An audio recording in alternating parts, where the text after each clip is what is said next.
So that's basically the biggest studies that have been done to use that model to try and predict risk that we might get exposed to is called the lifetime studies of the atomic bomb survivors. This is in Hiroshima, Japan. This is a group of students we took from McMaster to Hiroshima as part of a course. We've been trying to run this course every couple of years at McMaster and take students there. This is the A-bomb dome, the last standing building they had. They left it there to remind everybody of it. And they have a big park and a museum, and they have a moratorium there, and they have a whole bunch of historical museums of things that went on.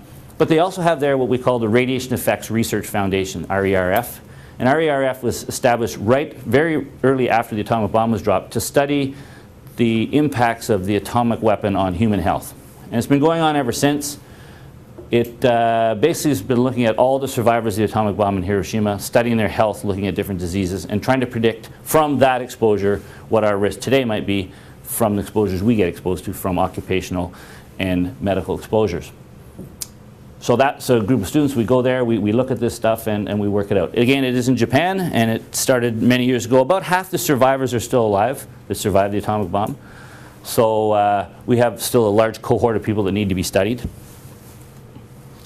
And the way this model works, this linear no threshold model, is we have our doses of radiation along the x-axis, and we have increased cancer risk along the y-axis. And if we actually take the data and look at the risk of different types of cancers in these people and ask what was the risk of getting cancer if you're exposed to these doses of radiation, we can see that somewhere around an acute exposure of 100 millisieverts, all at once, whole body, increased cancer risk slightly in the population. And with increasing dose, up to about 4,000 millisieverts, we had a linear response for cancer risk. Now, it's not exactly the end of the points scatter a bit, but you can draw a line through them and say, from somewhere between 100 up to 1,000, there is a linear increase in risk. And at some point above 1,000, it drops off because obviously people did not survive that dose to actually live to get cancer. And the way it works is then you just take that line and you use that line and draw it down to background and say that is the line that we're going to use to extrapolate your risk as an individual. You're going to guess it based on the dose you get.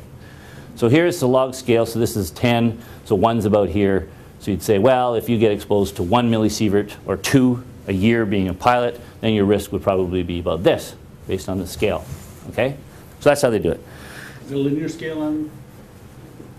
Yeah.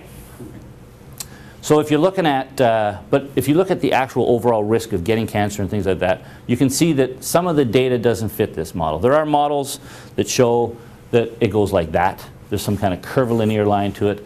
There could be superlinear and some different endpoints we look at that may go like this down to here. And then there's some data, there's a substantial amount of data that says that if we get below a certain dose, we can get a negative risk effect. And that means that the effect is not there. Somewhere in the range of around 10 millisievert dose. This is acute exposures. You get some kind of negative effect. So actually, no risk at all associated with it. And sorry, Doc, is this like single dose acute? Single acute, yeah. Okay. I'll show you some scientific data that supports it. So we have some data. We have a model. Some of the data isn't fitting the model, which is where the controversy is coming in, which is where there's a heated debate between scientists and among scientists about whether or not we should use this model to predict risk. I don't think there's a doubt that we shouldn't use it for radiation protection purposes. In other words, this is just saying, assume it's all bad, keep the dose as low as reasonably possible, we'll be safe. It's a precautionary principle, and so it's used extensively in radiation protection. But from a point of view of me trying to calculate what your risk is or assess what your risk is being exposed to an X-ray from a chest X-ray or from being exposed to a bit of radiation flying, it's a very risky business, no pun intended. It's very difficult to make any kind of scientific extrapolation using this model, especially since there's a lot of data that doesn't support the model and tells us we should reject the model. And that's how we do it in science. We never really can prove anything to 100% certainty. We can only say that the model is not supported by the data to a level of confidence of 95% or 99%. And right now, the data is not supporting that linear extrapolation. In fact, below 100 millisievert, there is no scientific data that says there is risk of being exposed to radiation. So below 100, total acute dose, we do not see cancer risk from radiation. It's all extrapolated, modeled. And how does acute dose compare with, say, annual doses? Because we've been talking annual doses up until Yeah. now. So acute doses, if you actually look at the biology, they should be orders of magnitude, they'll have a larger biological effect than annual doses. That's called dose protractionation, right? So you protractionate the dose, lower dose rate. In effect, it's called a dose rate modifying factor. So you lower the dose rate, the biological effect is less. There's some debate on what it should be. Should it be, twice as safe, 3 times as safe, 5 times as safe? And this again is based on a linear no threshold model, some of this protracted dose stuff. But if you actually look at the data, you can see that if you protractionate to a certain point where you're at background, you can't actually see it. It's just, you're getting, the fact of the matter is that this is a type of carcinogen, if you want to call it a carcinogen at high doses that we're talking about. It has, the problem with it is there's a background component to it. It's not like we're being exposed to it as a unique thing. We're getting exposed to it all the time, and now we're asking, what is the effect of a little bit more of it? And that's where the problem comes in. Sorry to interrupt. Yep, no problem. What kind of radiation are we talking about? Obviously, this is just an overall. So it depends. Like I got it normalized to sieverts here. Right. If you want to talk about this particular data for the gold standard for A-bomb survivors, you're talking largely gamma radiation and neutrons. Okay.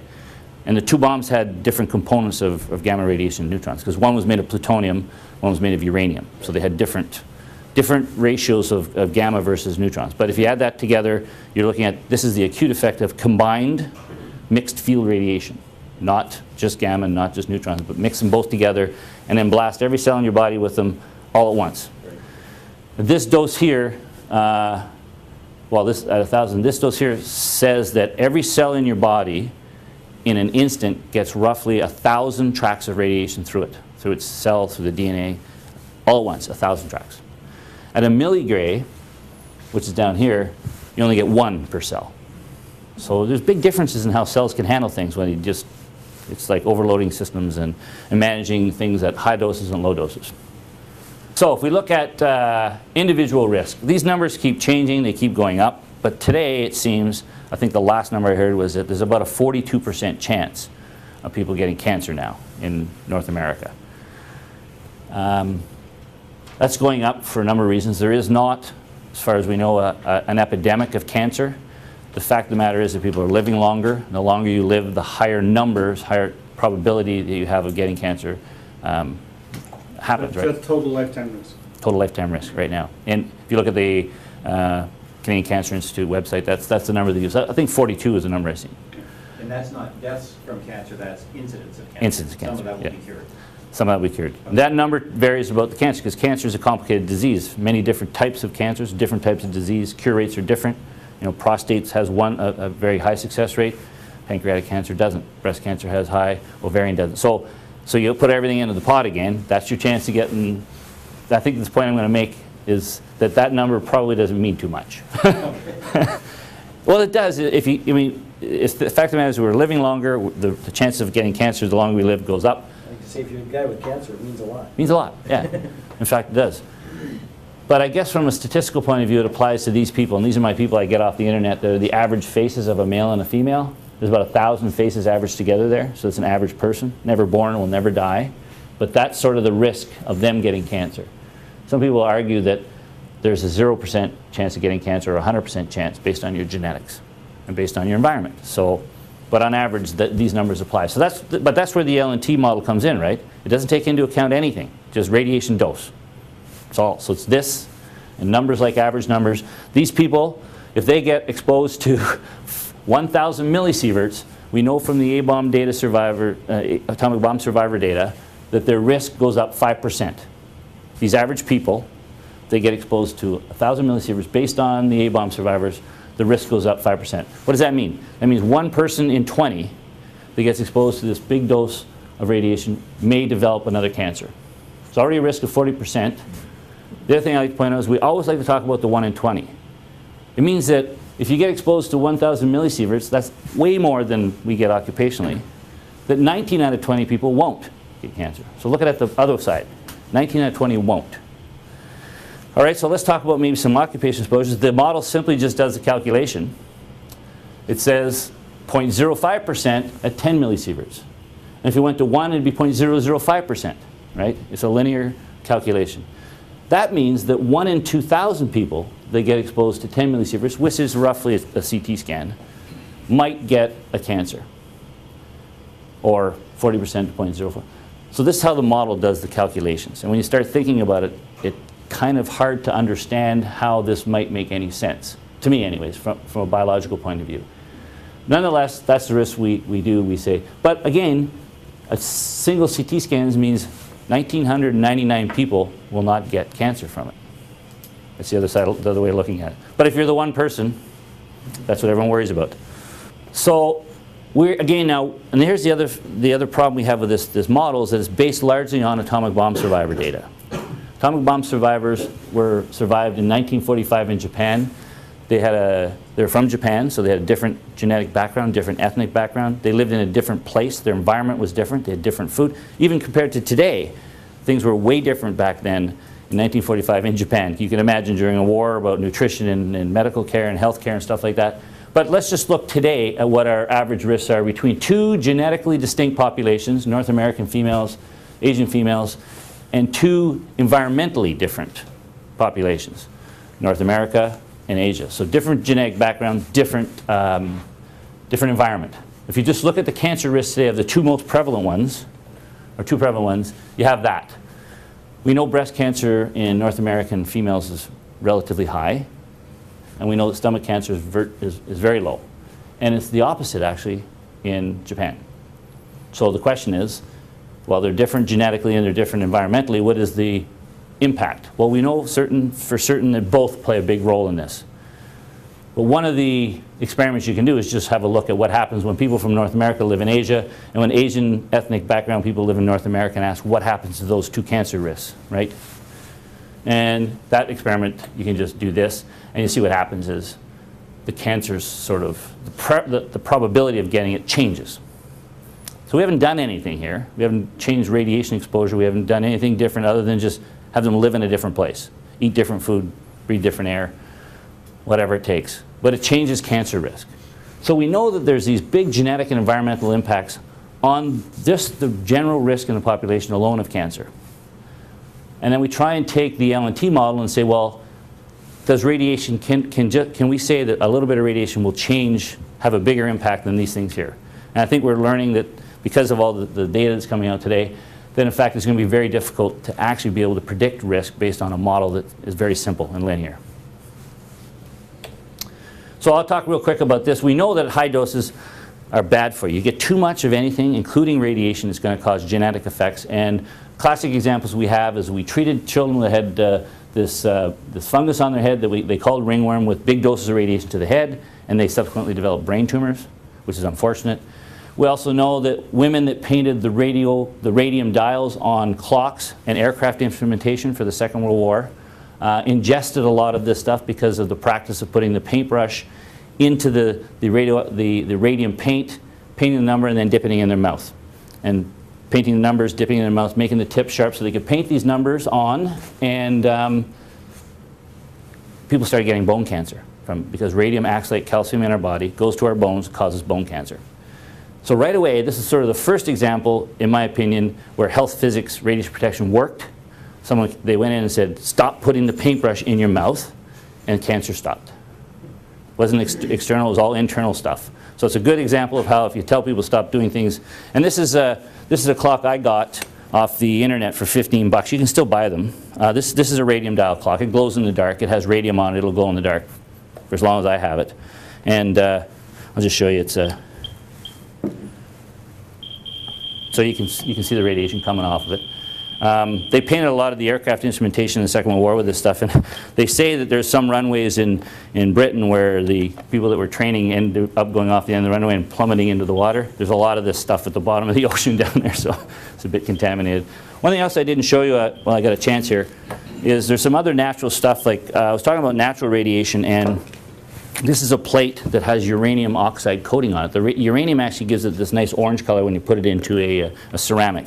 It's called Fiestaware. I have a large collection of it now because when I see it, I buy it. It's fairly cheap, but you need a Geiger counter with it if you're going into the antique store, which scared everybody. So what about the dial on the watch. On which watch? This one. Is that a tritium? It does glow. Oh, that's a different thing. Yeah, that's a different thing. Yeah. You're using a different, but there are tritium dial watches which are radioactive. So this is the plate, and it's got a lot more than that uranium rock I had. So you can see it's got stuff in it. This is thorium, which makes glass a nice green color, right? And you can see that, that plate away there. So you can see it, you can pick it up, it's a lot lower level. These mantles from Coleman lanterns have thorium in it. It gives a really nice white glow, right? So when you put it in your mantle, and you can see it's got a bit in it.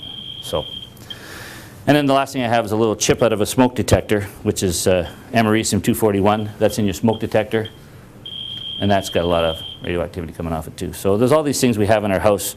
Well, we don't have a lot of these anymore, but we've used these things before in the past, just using natural radioactivity for our benefit for certain things. I don't know if you think an orange plate is beneficial, but it's a pretty color to me. All right, so these radium dial painters, they painted those things, they got increased cancer risk. This is sort of just a picture of them painting. There's all big factories of these ladies painting these dials for aircraft in the war and stuff. If you look at the dose to their skeleton, they're huge doses. See how big they were? This is dose of skeleton. This is the percent of people with cancers, and you can see that at a certain dose, which is still fairly high, there are no cancers. So this is an example where there's a threshold for getting cancer, even at these high doses. So no one's arguing that high doses don't cause cancer. The argument comes in is, well, where does it stop causing cancer? Is there a threshold? And for this particular type of research, there seems to be that there is a threshold for this type of, these are alpha particles coming from radium that are in your bone. Let me talk